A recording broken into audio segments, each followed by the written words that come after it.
محاله بعد دیدن این آموزش دیگه برای خودت شلوار بخری، چون من دوخت راحتشو بهت آموزش دادم.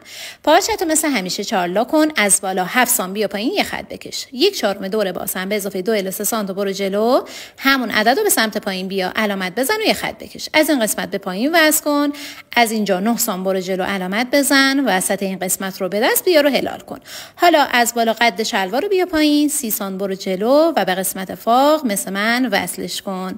این خط رو ادامه بده و با زاپاس دوخت 1 سانتی برشش بزن. مثل تصویر شلوار رو بلند کن و صاف جلوی خودت قرار بده. از این قسمت 2 سانتی بیا جلو به پایین بس کن، از این قسمت 3 سانتی بیا پایین و به گوشه صفر کن و این قسمت ها رو دور ریز کن.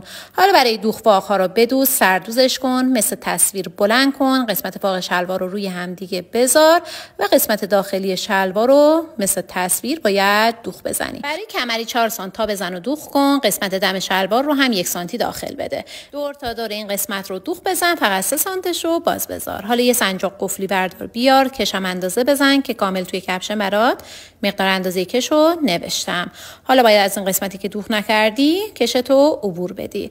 بعد از اینکه عبور دادی این قسمت کش رو بدوز، این قسمتی هم که بازه باید دوخته بشه و تمام.